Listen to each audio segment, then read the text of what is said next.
Hey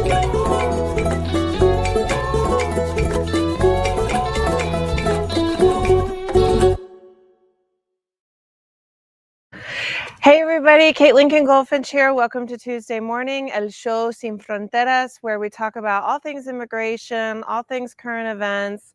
We get your thoughts and opinions, have a conversation. I give you an update on everything that's happening immigration-wise. Today, I'm outside, obviously. I'm running from thing to thing. This is my life now, campaign life. That's the other thing we've got going on, immigration. Let me know if you guys need immigration help. Ping me, DM me. We're still doing free consultations. Also, I'm running for Texas House of Representatives, District 50. Campaign is in full swing. Would love all the support and love you want to provide for the campaign. Today, because I'm back to back, this is going to be a quick show. I'm not going to do live questions, but I am going to give you your update of the week and your action tip of the week. So quick one. Let's talk about No Kings. The No Kings rally was a smash hit, sort of by all ways that you might gauge it. It was one of the largest protests ever in U.S. history. The numbers are that over 7 million people nationwide showed up at these No Kings rallies. The events were filled with joy, celebration, camaraderie, togetherness, democracy. There were American flags. We are reclaiming that thing. The American flag belongs to democracy. And, you know, I mean, you've seen them, the banana outfits, the frog suits. It was such a effervescent and uplifting thing to be amongst all those people. Here in Austin, we had all these organizations, including your very own Bus Sin Fronteras, talking to the people and the protesters about ways that we can get involved with the community. It was awesome. I was walking out of the Austin event and I was walking alongside one of the APD police officers, and he was like, "That was amazing. That was a blast. Everybody had such a good time." And it just, I felt so uplifted, and I think that I wasn't alone in feeling that way. And of course, it cannot be forgotten that we are protesting human rights abuses and the attempt at the dismantling of our constitutional rights and our democracy, and that people are being very significantly harmed under the policies of this government and this president and his advisors.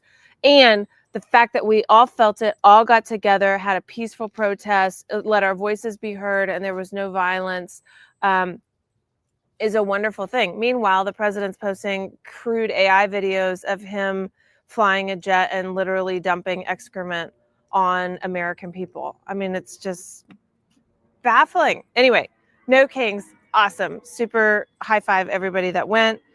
Next thing, this I talked about in my No King speech. ProPublica published a report showing that over 170 U.S. citizens have been detained since January, and by ICE. 170 citizens detained since January by ICE.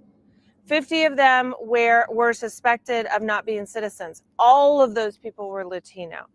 20 of them were children. 2 of those children had cancer. 3 of those people were pregnant women. Like, gross, really gross stuff. ICE detaining U.S. citizens. ProPublica, thank you for collating, that's not the word, gathering that information and getting it to us. It's really helpful. It's really helpful for us to see, because you see the video, you know, the news feed, and you see that, oh, citizen over here, what's the macro of all of this? Well, there you go. ProPublica did the work for us. So that's very bad news, of course. And then the next 3 news items that I can summarize into one. There are labor shortages in every sector that are starting to really impact our economy. Of course, we know the Department of Labor published this regulation saying that we're experiencing shocking food shortages because of immigration enforcement, but we're also seeing slowdown in the ability for people to hire and push projects because of the government shutdown, but also because of a lack of labor. So in sectors like construction, landscaping, hospitality, all things like that, we are experiencing a slowdown. So that's your news of the week. We're still awaiting a DACA decision from Judge Hanen. Stick with me. I will have something out for you immediately once that decision drops. Let me get you to your action item of the week. If you live in Travis County or Texas, there are 17 constitutional amendments on the ballot. Some are great, some are terrible, some are kind of neutral.